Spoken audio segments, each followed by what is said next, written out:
400 சீட்ல பாஜக கூட்டணி வெல்லும்னு சொல்லிட்டு இருந்த இடத்துல அவங்க சொன்னதுல இருந்து ஒரு 130 நம்பர் கம்மியாயிருக்கு. அது ஒரு இலக்கு என்பதே இறுதியாக நாங்கள் பெறப்போகிற வாக்கு என்று ஆகிவிடாது. இப்ப 400ன்னு சொன்னது ஜூம்லா. உங்களுக்கு வெற்றி கொண்டாடுறீங்களே, என்ன உங்களை மக்கள் ஆட்சிக்கு தேர்ந்தெடுத்தாங்களா? பெற்றது வெறும் 99. அதுக்கு இவங்க ஈக்குவலா? அப்புறம் என்ன வெற்றி உங்களுக்கு வேண்டிக்கு இருக்கு? அந்த அவமானமா இல்லையா? வெற்றிக்கு தேவையான என்ன இடங்கள் கிடைச்சதற்கு பிறகும் பாஜகவினர் சந்தோஷமா இல்லையே. காங்கிரஸ் முக்து பாரத்னு பாஜக பேசுறாங்க, நீங்க 100 இடம் வந்திருக்காங்க. எங்க 100? 99. அது 100ன்னு அப்படி ஒரு அவங்களுக்கு ஒரு டீசன்ட் ஃபிகர்லாம் கொடுக்காதீங்க. 99க்கும் 100க்கும் ஒரு சீட்டு வித்தியாசம். மத உணர்வுகளை கிளறி விட்டு, தூண்டி விட்டு, ஊதி விட்டு அதிக குழந்தைகளை பெற்றுக்கிறவங்களுக்கு தான் வாக்களிக்க போறீங்களான்னு கேட்டது. ராமர் கோயில்ல பேசியதற்கு எதிர்வினை மோடி இப்படி பேசுவாரோ? மாநில கட்சிகளால் காங்கிரஸ் இந்த முறை உயிர் பெற்று இருக்கிறது. சந்திரபாபு நாயுடு யார்? இப்ப இவிஎம் நம்பிக்கை வந்துருச்சான்னு எனக்கு நெறியாளர் சொல்லணும். இவங்களுக்கு எல்லாம் இப்ப இவிஎம் பத்தி பேச்சு மூச்சே இல்லாம இருக்காங்களே. இந்த ஒரு பெரும்பான்மையோட நம்பர்ஸ் வச்சு ஆட்சி அப்படி பழகியவருக்கு இப்படி கூட்டணி ஆட்சியெல்லாம் கொஞ்சம் கஷ்டமா இருக்கும். ஊழல் விஷயத்தில் காம்ப்ரமைஸ் செய்து கொண்டு ஆட்சியை தொடர மாட்டார். கடைசி நடுவில் எலக்டோரல் பாண்ட்ஸ்லாம் வந்தது. எண்மண் எண் மக்கள் யாத்திரையில நான் போகும்போதே நிறைய இடங்கள்ல களத்துல பாக்குறேன், அவ்வளவு வளர்ச்சி தெரியுது அப்படின்னு. ரிசல்ட்ஸ்ல ஒண்ணுமே தெரியலையே சார். பாஜக தமிழகத்தில் வலுவாக கால் ஊன்றி வருது. 2014லயே கூட்டணியா 19% சார். இப்ப 17னா அது எப்படி சார் வளர்ச்சி?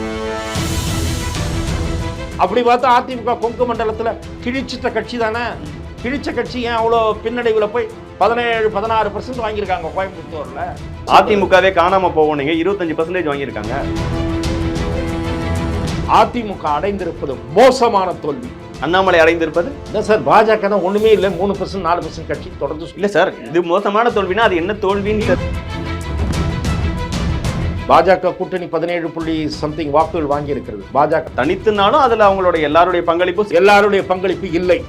ராமநாதபுரத்தில் போட்டியிட்டவர் சொந்த சின்னத்திலே போட்டியிட்டு இருக்கிறார். தேனி சின்னத்தில் போட்டியிட்டவர், அதெல்லாம் இந்த கணக்குல வராது. சௌமியாவையாவது பாமக வாக்குன்னு சேர்ப்பீங்களா?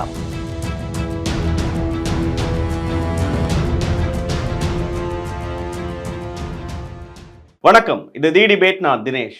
சிறப்பு நேர்காணலில் இன்று நம்மோடு இணைந்திருப்பவர் மூத்த பத்திரிகையாளர் திருமிகு துக்ளக் ரமேஷ் அவர்கள். சார் வணக்கம். சார் வணக்கம். அறுதி பெரும்பான்மையை கூட எட்ட முடியாத இடத்துல பாஜக நம்பர்ஸ் வந்திருக்கு. 400 சீட்ல பாஜக கூட்டணி வெல்லும்னு சொல்லிட்டு இருந்த இடத்துல அவங்க சொன்னதுல இருந்து ஒரு 130 நம்பர்ஸ் கம்மியாயிருக்கு. இது எப்படி பாக்குறீங்க?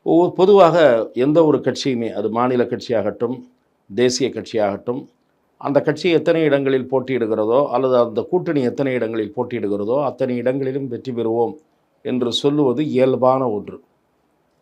அது நாம் தமிழர் கட்சியின் சீமானாகட்டும், நான் குறைத்து மதிப்பிடவில்லை, அவரை பற்றி பின்னாலே சொல்லுகிறேன். வேறொரு அனைத்து தொகுதிகளிலும் போட்டியிடுகிற இன்னொரு கட்சியாகட்டும், புதிதாக துவங்குகிற ஒரு கட்சியாகட்டும், அனைத்து தொகுதிகளிலும் வெற்றி உறுதி என்று சொல்லுவார்கள். அவர்களுடைய பரிசோதிக்கப்பட்ட வாக்கு சதவீதம் 5%, 6% இருந்தாலும் அவர்களும் அப்படித்தான் சொல்லுவார்கள். இப்போ 400ன்னு சொன்னது ஜூம்லா என்பதல்ல.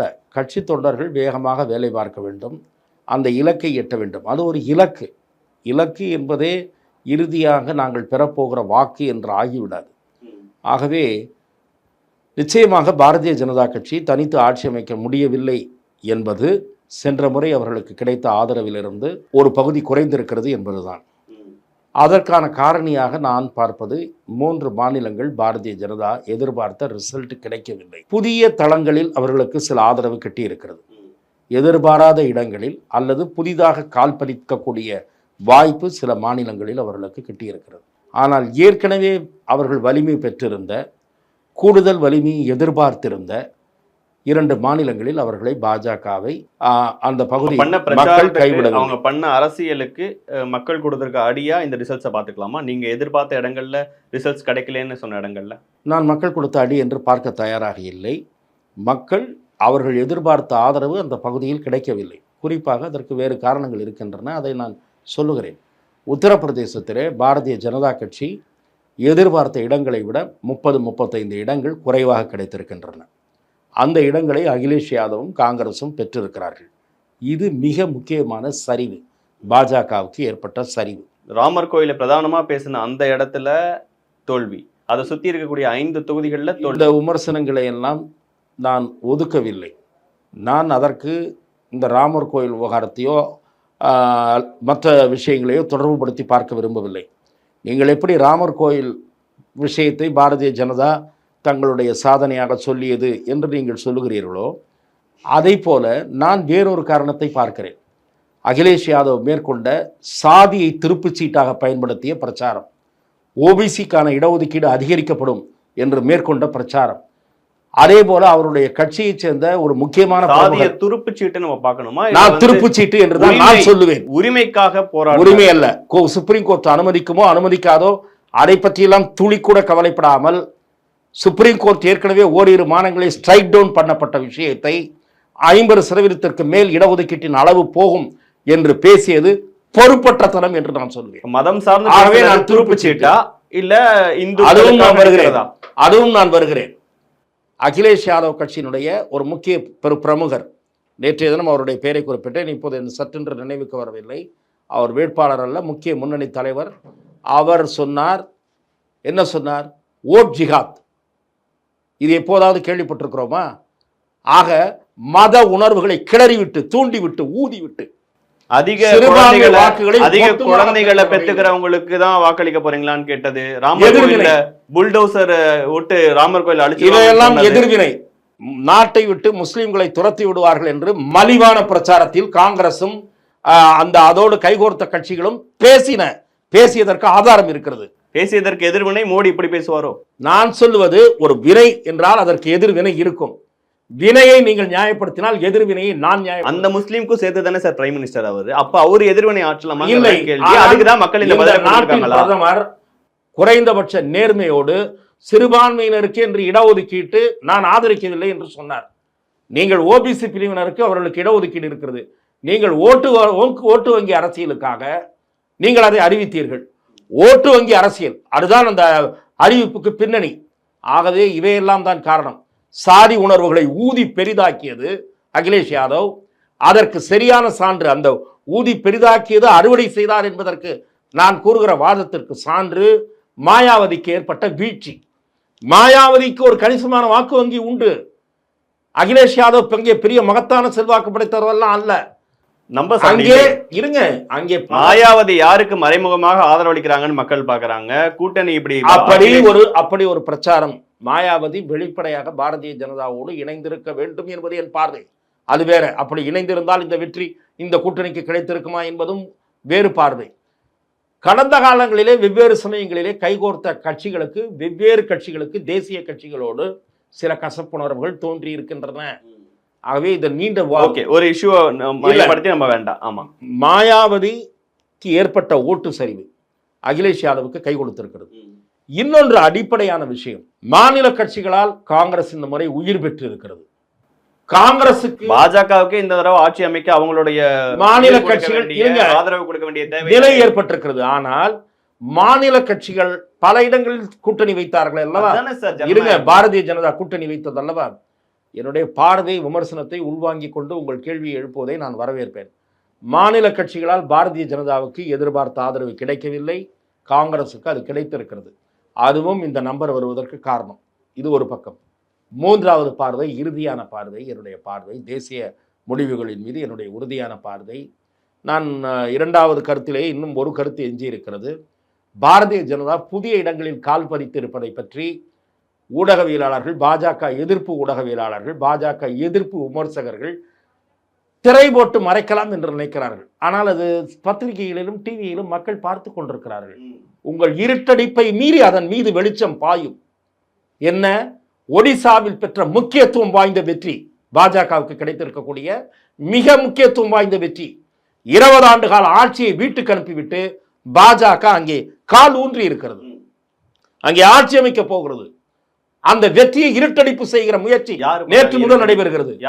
பாஜக எதிர்ப்பாளர்கள் காங்கிரஸ் படுதோல்வி பல இடங்களில் அடைந்துவிட்டு அதை பற்றி கவலையப்படாமல் வெற்றியை கொண்டாடுகிறது. காங்கிரஸ் முக்து பாரத்னு பாஜக பேசுறாங்க. நீங்க 100 இடம் வந்திருக்காங்க. எங்க 100? 99. அது 100ன்னு அப்படி அவங்களுக்கு ஒரு டீசல்ட் ஃபிகர்லாம் கொடுக்காதீங்க. 99க்கும் 100க்கும் ஒரு சீட்டு வித்தியாசம் இல்ல ஒரு சீட்டு தான் வித்தியாசம் இருக்கட்டும். ஆனால் 400க்கும் 240க்கும் வேற வித்தியாசம். இருங்கள 400ல இருந்து 240க்கு வரல. திரும்பவும் திரும்பி வாரத்தை ஈடுபடாதீர்கள். 63 சீட்டு குறைந்திருக்குன்னு ஸ்பெசிஃபிக்கா பேசுங்க. 303ல இருந்து இது இங்க இந்த நம்பர்ல இருந்து 99 அப்படி பேசுனீங்கன்னா அதை வரவேற்கலாம். இங்க இறங்கியது அங்க ஏறி இருக்கிறது நான் மறைக்கல. ஆனால் உங்களுக்கு வெற்றி கொண்டாடுறீங்களே, என்ன உங்களை மக்கள் ஆட்சியை தேர்ந்தெடுத்துட்டாங்களா? பெற்றது வெறும் 99. மற்றவனெல்லாம் கூட சேர்ந்தவனெல்லாம் கூட்டினாலும் பிஜேபிக்கு ஈக்குவல் இல்ல. தனியா பிஜேபி என்ன நம்பரோ அதுக்கு இவங்க ஈக்குவலா? அப்புறம் என்ன வெற்றி உங்களுக்கு வேண்டி இருக்கு? அந்த அவமானமா இல்லையா? இத போய் வெற்றின்னு கொண்டாடுறீங்க. அந்த 9 சீட்டு இருங்க, நாங்க அவரை வீட்டுக்கு அனுப்ப போறோம். 4ஆம் தேதி அவர் வீட்டுக்கு போகுது உறுதி. பேசினாங்களா இல்லையா சார்? ஐ வில் ஷோ இன். அதையே நான் மாத்தி கேட்கிறேன். வெற்றிக்கு தேவையான என்ன இடங்கள் கிடைச்சதற்கு பிறகும் பாஜகவினர் சந்தோஷமா இல்லையே. நம்ம நினைச்ச சீட்டு கிடைக்கலையே. மாநில கட்சிகளோட ஆதரவு தானே ஆட்சி அமைக்க முடியுது. மாநில கட்சிகள் ஆதரவோடு அல்ல. திரும்பவும் சொல்லுகிறேன், சந்திரபாபு நாயுடு தயவு செய்து திரிபுவாதத்தில் ஈடுபடாதீர்கள். கூட்டணி கட்சிகளின் ஆதரவு என்று சொல்லுங்கள். அவர்கள் கூட்டணியில் இடம்பெற்று மோடியை பிரதமர் வேட்பாளராக முன்னிறுத்தி அந்த கட்சிகள் பெற்றுள்ள வெற்றி. சந்திரபாபு நாயுடு பிரதமர் வேட்பாளர் என்று முன்னிறுத்தியோ, நிதிஷ்குமார் பிரதமர் வேட்பாளர் என்று முன்னிறுத்தியோ வெற்றி பெற்றுவிட்டு அந்த கட்சிகளிடம் போய் பாஜக நிற்கவில்லை. இதே விஷயத்த காங்கிரஸ் பேசும்போது வேற ஒண்ணு சொல்றீங்களே, மாநில கட்சிகளால் தான் காங்கிரஸ் உயிர் பெற்றதுன்னு. ராகுல் காந்திக்கு இங்க ஒரு வேல்யூ இருக்கு, தமிழ்நாட்டுல ஜெயிச்சாங்க. அகிலேஷ் நீங்கள் யாரையும் முன்னிறுத்தவே இல்லை, யாரையும் முன்னிறுத்த தயாராக இல்லை. அதற்கு ஒரு வினோதமான விளக்கத்தை கொடுத்தீர்கள். அந்த வினோதமான விளக்கமே நீங்கள் எவ்வளவு பலவீனமானவர்கள் என்பதை தோலுரித்து காட்டியது. என்ன வினோதமான விளக்கம்? அந்த விளக்கம் என்ன சொன்னீர்கள்? எங்களுடைய இலக்கெல்லாம் இந்த 15 பேர் ஒன்னா உட்கார்ந்துருக்குமே, எங்கள் இலக்கெல்லாம் என்ன தெரியுமா? மோடி என்கிற மனிதரை வீட்டுக்கு அனுப்புவதுதான். அந்த ஒற்றை புள்ளியில் இணைந்திருக்கிறோம் சொல்லிட்டீங்களா? It is an honest statement. இல்லைன்னா அது ரொம்ப டிஸ்ஆனஸ்டாக இருந்திருக்கும். ஏன்னு கேளுங்க. இப்போ ஒருத்தர் தேர்தல் பிரச்சாரம் முடிஞ்ச உடனே வாப்பா ராஜா திகார் ஜெயிலுக்கு உன்னை ஜாமீனில் அனுப்பியிருக்கோம், போன மாதிரி அதே மாதிரி திரும்ப வந்துருன்னு கோர்ட்டு கூப்பிட்டுச்சுல்ல, எக்ஸ்டெண்ட் பண்ண சொல்லி கேட்ட பிறகும் ரிஜெக்ட் பண்ணி கூப்பிட்டுதில்ல திகாருக்கு. கேட்கறது சட்ட உரிமை, ரிஜெக்ட் பண்ணோன்னு சிறைக்கு போறதும் கடமை. அதை செஞ்சிருக்காரு. அவர் சிறைக்கு போயிருக்காருல, அவர் சிறைக்கு போவதற்கு யார் காரணம்னு தினேஷுக்கு நினைவு இருக்கா? எனக்கு நினைவு இருக்கு. அவர் சிறைக்கு போவதற்கு யார் காரணம் சார்? அதெல்லாமே அரசியல். இப்ப செந்தில் பாலாஜி கட்சியில இருக்காங்கன்னா செந்தில் பாலாஜி கதை அப்புறம் நீங்க அதையும் பழைய கதைக்கு போறீங்க. நான் 15 நாள் கதையை சொல்றேன், 1 மாச கதையை சொல்றேன், 3 மாச கதையை சொல்றேன். 1 மாசம் 15 நாள் 3 மாசம் ஏன் பிரிச்சேன்றதும் உங்களுக்கு சொல்லிடுறேன். சார் இப்போ இன்னொரு இருங்க, 15 நாள் 1 மாச கதை நீ ஏன் தெரியுமா சொன்னேன்? தேர்தல் கூட்டணி ஃபார்ம் ஆகிற வரைக்கும் ஒருத்தர் கடுமையாக விமர்சனம் பண்ணிட்டு இருந்தாங்க. இதுக்கு அடுத்து 10 நாள் கதை கூட ஒன்று இருக்கு, அது சொல்றேன். கெஜ்ரிவாலை பத்தி 3 மாசத்துக்கு முன்னாடி கதை என்ன தெரியுமா? பஞ்சாபில் கெஜ்ரிவால் பெற்ற வெற்றி எப்படி பெற்ற வெற்றி தெரியுமா? டெல்லி சாராய பணத்தை கொண்டு போய் பஞ்சாப் தேர்தல்களை கொண்டு போய் கொட்டி பெற்ற வெற்றி என்று அவருக்கு ஒரு நல்ல சர்டிஃபிகேட் கொடுத்த கட்சி காங்கிரஸ் கட்சி. இது ஒரு பக்கம். ஏன் நான் இந்த ஹானஸ்டாக ஒத்துக்கிட்டாங்க மோடி எதிர்ப்புன்ற அந்த ஸ்டேட்மெண்ட்டுக்காக இதை சொல்கிறேன். ஹானஸ்ட், எங்களுக்கு வேற எந்த கொள்கையும் கிடையாது, ஒரு புடலங்காயம் கிடையாது. மோடி என்கிற தனி மனித எதிர்ப்பு, அந்த ஒற்றை புள்ளியில் நாங்கள் இணைந்தோம் என்பது நம்ம வித்தின் த என்ன சொல்கிறது, ஃபில் அப் த பிளாங்க்ஸ் மாதிரி நம்ம ஃபில் அப் த பிளாங்க் பண்ணிக்கணும். இது கெஜ்ரிவால் கதை. பக்கத்து கேரளாவுக்கு வாங்க, நீ இதெல்லாம் கூடி பேசுகிறாங்களே, அந்த கூட்டத்துக்கு இருக்கிறவங்க அங்கே அப்படியே ஒருத்தர் பார்க்குறது சிரிச்சுக்கிறதுனா செயற்கையான சிரிப்புன்றதுக்கு ஒரு classic example I will tell you. வயநாட்டில் கண்டெஸ்ட் ராகுல் காந்தி கண்டெஸ்ட் பண்ணுறாரு. அந்த ஸ்டேட்னுடைய chief minister Pinarayi Vijayan, CPM உடைய லீடர், அவர் என்ன தெரியுமா சொன்னார் உங்களுக்கு? அதுவும் பேப்பரில் வந்திருக்கு, டைம்ஸ் ஆஃப் இந்தியா வேணா நான் எடுத்து காட்டுறேன். ஐ cannot consider ராகுல் Gandhi as a serious politician. சொன்னவர் யாரு சார்? அதனால விமர்சனங்கள் சார். சந்திரபாபு நாயுடு மோடி அவர்கள் குறித்து என்னென்ன பேசினாரு இப்ப பேசுறதும் டைம்ஸ் ஆஃப் இந்தியால வந்திருக்கும், இந்தியா டுடேல வந்திருக்கும், எதுல வேணாலும் வந்திருக்கும் சார். நிதிஷ்குமார் மோடியை பத்தி என்னென்ன பேசி, நிதிஷ்குமாரை பத்தி பாஜக என்ன பேசிச்சு, அதுதான் சார் அரசியல். அதுதான் அரசியல். நீங்கள் சொன்னது நான் வர்றேன், நீங்க கரெக்டா வந்துட்டீங்க. சந்தர்ப்பவாத கூட்டணின்றதுக்கு நீங்களும் ஒத்துக்கிறீங்க. எதற்காக இதை சொல்லுகிறேன் என்றால், இத்தனை பேர் சேர்ந்து வீழ்த்த போகிறோம் என்று சொன்னீங்க. பலவிதமான பயமுறுத்தல்களை பண்ணீங்க. உங்கள் சொத்தெல்லாம் பிடுங்கிடுவாங்க, நாட்டை விட்டு இஸ்லாமியர்களை துரத்திடுவாங்க, அடுத்த தேர்தல் 2024 பிறகு இனிமேல் நடக்கவே நடக்காது. இதுதான் கடைசி தேர்தல். இதெல்லாம் சொன்னீங்க. இதெல்லாம் சொல்லி முடிஞ்சிருச்சு. தேர்தலே முடிஞ்சிருச்சு. அதுக்கு பிறகாவது இந்த எதிர்க்கட்சிக்கு அந்த இருங்க மிக முக்கியமான கேள்விக்கு நெறியாளரை நோக்கி நான் எழுப்ப வேண்டிய கேள்வி ஒன்று இருக்கிறது. எல்லாம் தேர்தலே முடிஞ்சிருச்சு சார். தேர்தல் பிரச்சாரத்தில் மோடி வீட்டுக்கு போவது உறுதின்ட்டாங்க. ஆனால் தேர்தல் முடிஞ்சு இவங்களுக்கு ஒரு சந்தேகம் வந்துருச்சு. ஜெயிக்க மாட்டோமோ, ரொம்ப தான் அதிகமாக பேசிட்டோமோன்னு இந்த வடிவேல் ஒரு படத்தில் யோசிப்பானே, அந்த மாதிரி இவங்களுக்கெல்லாம் ஒரு யோசனை வந்துருச்சு. ரொம்ப தான் ஜாஸ்தி பேசிட்டோமோன்னு. அதனால் முடிவு மாறலாம்னு அங்கங்கே ஊடகவியலாளர்கள் சொன்னாங்க. இந்த எக்ஸிட் போலுக்கு முன்னாடியே நான் சொல்கிறது என்ன பண்ணாங்க, எலெக்ஷன் கமிஷன் ஆஃபீஸுக்கு ஒரு ஊர்வலம் போனாங்க சார். ஞாபகம் இருக்கா உங்களுக்கு? அந்த ஊர்வலம் என்ன தெரியுமா? இவிஎம் மேலே நம்பகத்தன்மையை கேள்விக்குறியாக்கி அதுக்கு தான் ஊர்வலம். இப்போ இவிஎம் நம்பிக்கை வந்துருச்சான்னு எனக்கு நெறியாளர் சொல்லணும். இவங்களுக்கெல்லாம் இப்போ இவிஎம் பற்றி பேச்சு மூச்சே இல்லாமல் இருக்காங்களே. அரசியல் குற்றச்சாட்டுகள் சார். இந்த விஷயங்கள் பற்றி அவங்க பதில் சொல்லுவாங்க சார். நான் கேட்கறது என்னன்னா, இப்போ இந்த மாதிரி ஒரு நம்பர்ஸ் வந்திருக்கும் போது மோடிக்கு ஒரு தார்மீக பொறுப்பெடுத்து அவரு பிரைம் மினிஸ்டர் கேண்டிடேட்டாவே இருக்கக்கூடாதுங்கிற அந்த பார்வை எதற்காக மம்தா பானர்ஜி குறிப்பிடுறாங்க? மம்தா பானர்ஜி குறிப்பிடலாம் சார், யார் வேணா கேட்கலாம். அந்த பார்வையை ஏற்பதாக இருந்தால் தோல்வியடைந்த கட்சிகளின் தலைவர்கள்லாம் பதவியை விலகலாம். இதெல்லாம் புதுசு இல்லை. திராவிட முன்னேற்ற கழகத்தில் உங்களுக்கு தெரியாது, நீங்கள் அப்போ சிறுவராக இருந்திருப்பீர்கள், நானும் சிறுவன் தான். ஆனால் பத்திரிகை துறை வந்த புதுசில் இது தொடர்பான தகவல்கள்லாம் பேட்டிக்கு நடக்கும்போது நான் தெரிய வந்தது. திராவிட முன்னேற்ற கழகம் 77 தோத்த போது அந்த சமயத்தில் எஸ் ராஜேந்திரன் இந்த பிரச்சனையை எழுப்பி அவரை தாக்குகிற முயற்சியெல்லாம் நடந்தது. ஆகவே ஒரு தோல்விக்கு பொறுப்பேற்று ஒரு தலைவர் விலகிறதா இருந்தால் நாட்டில் ஒவ்வொரு தலைவராக விலகிட்டு இருக்கணும். சரி, இது வந்து பாஜக போட்டி தேர்தல் மாதிரியே இல்லையே. மோடிக்கு வாக்களிங்க, மோடி 400 சீட். ஆமா, மோடி முன்னிறுத்தி தான் பிரச்சாரம் நடந்திருக்கிறது. இப்போது தேசிய ஜனநாயக கூட்டணி ஆக 290 சில்லற இடங்களில் அவங்க வெற்றி பெற்றிருக்கிறார்கள் என்றால் அதற்கு காரணமும் பாரத பிரதமர் நரேந்திர மோடி தான். ஆகவே மீண்டும் மோடியைத்தான் எதிர்பார்த்து இப்ப 240ங்கிற நம்பர் வந்தது. 400 என்று எதிர்பார்க்கவில்லை. 400 என்பது இலக்காக கூறப்பட்டது.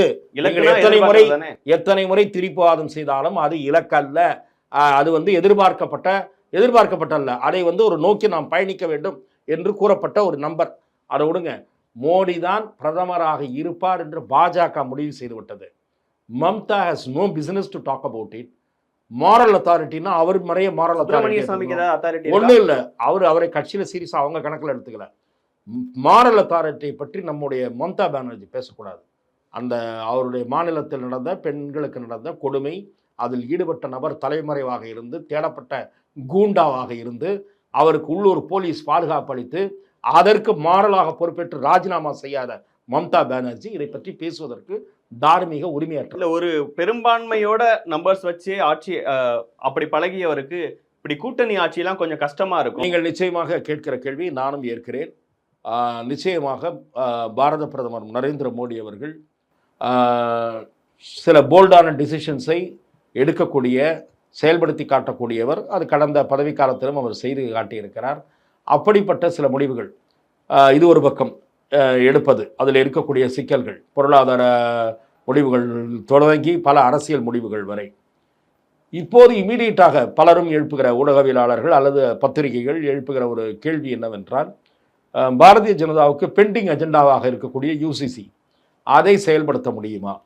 நிச்சயமாக அது சந்தேகம் இருக்கிறது. அதில் ஒரு புள்ளி, ஒரே நாடு ஒரே தேர்தல்.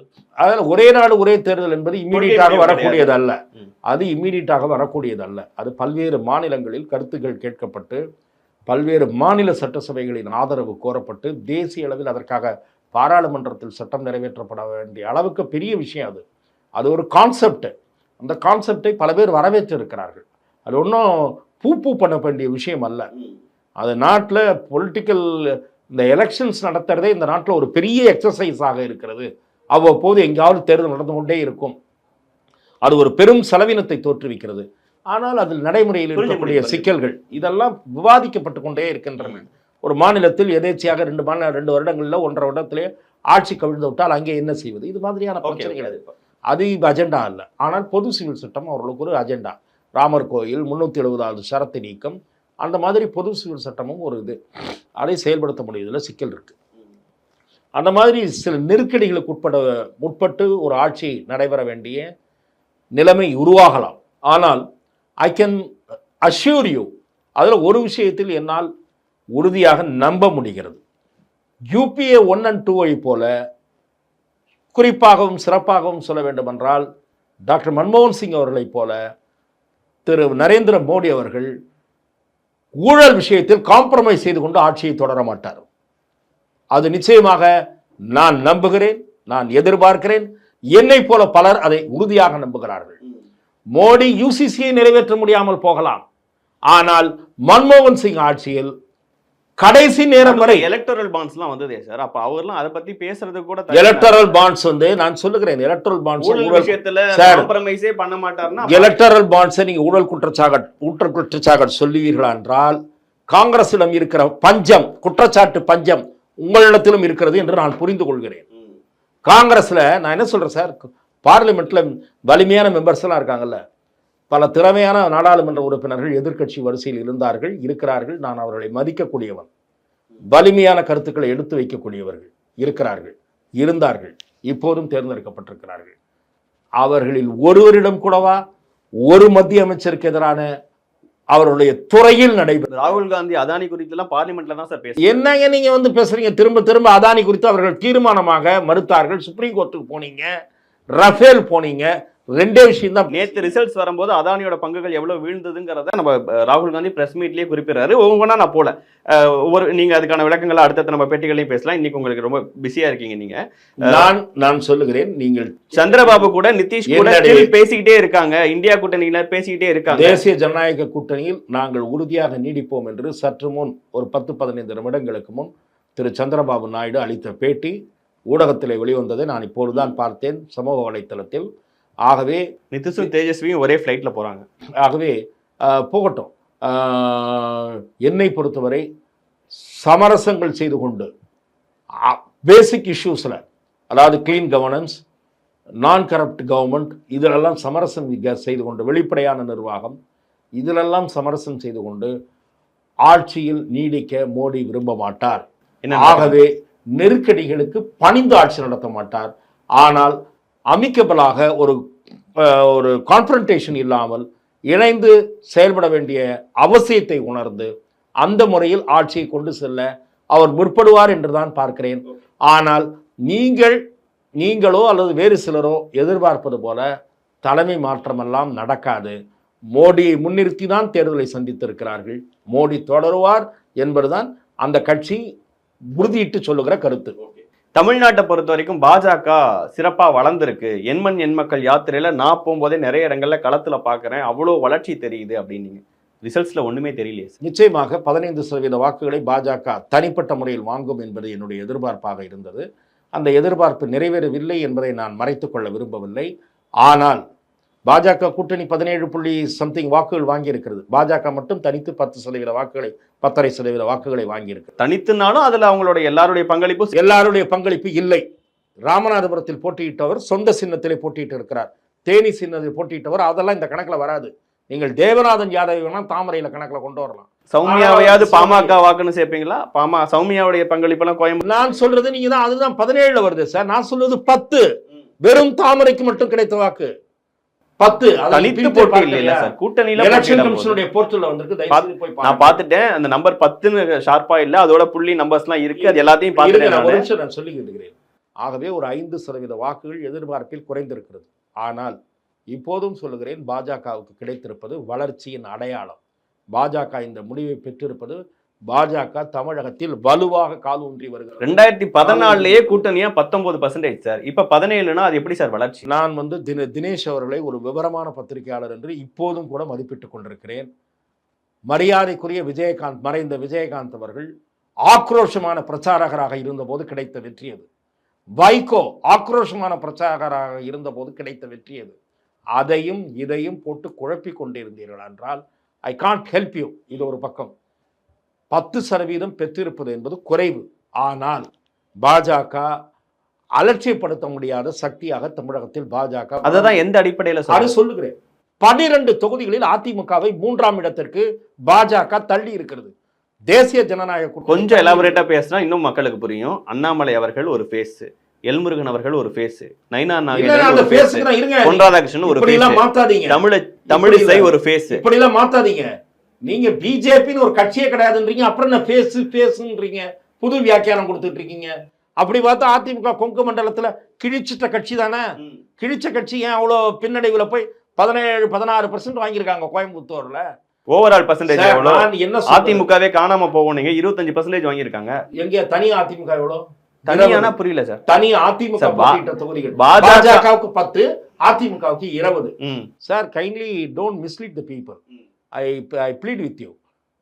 கைண்ட்லி அதிமுகவினுடைய ஓட்டில் சரிவு ஏற்பட்டிருக்கிறது என்பதை அதிமுக பிரபலங்களே என்னிடம் கவலை தெரிவித்து, எடப்பாடி பழனிசாமி அதை ஒத்துக்கிறாரு. இல்ல அப்படி கவலை தெரிவித்து பேசும்போது உங்களை போன்றவர்கள் எடப்பாடியை சுற்றி இருக்கக்கூடிய சில துதிவாடிகள் போல அவரை ஏற்றி விடுகிற வேலையை செய்யாதீர்கள். அதிமுக ஓட்டு சரிவை சந்தித்திருக்கிறது.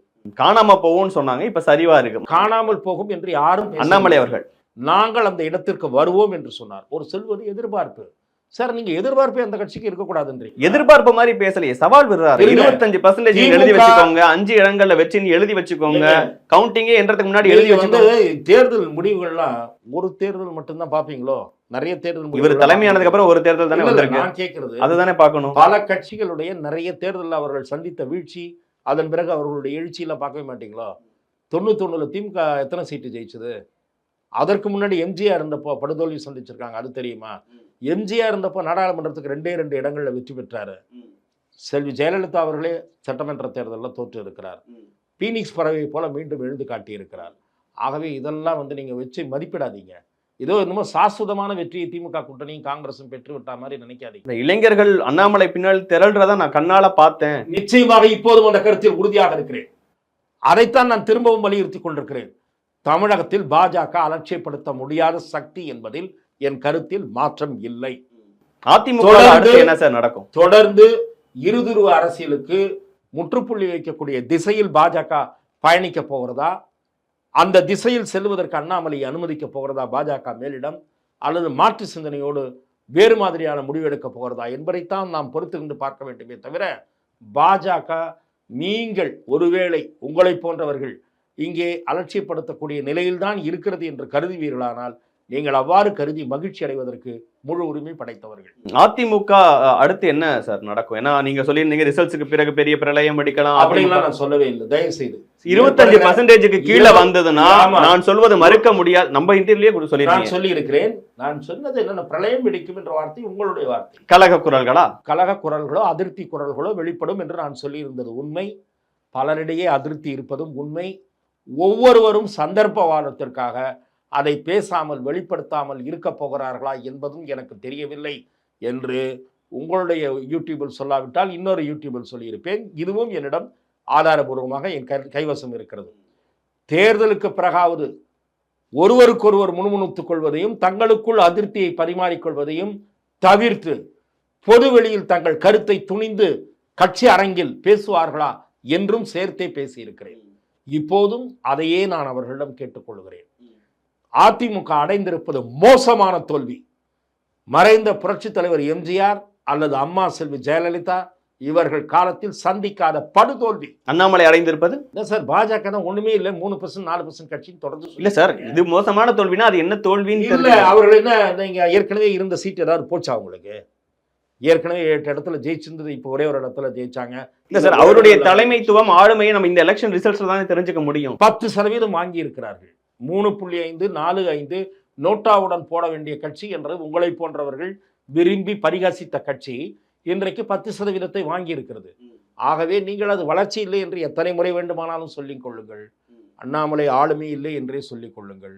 அவரை பார்த்து இந்த ஆட்சி பயப்படுகிறதே, அது ஏன் என்று எனக்கு தெரியவில்லை என்று தயவுசெய்து திமுகவிடம் போய் கேளுங்கள். ஏன் சார் அவர் தான் ஆளுமையே இல்லை, ஏன் அவரிடம் பார்த்து பயப்படுறீங்க?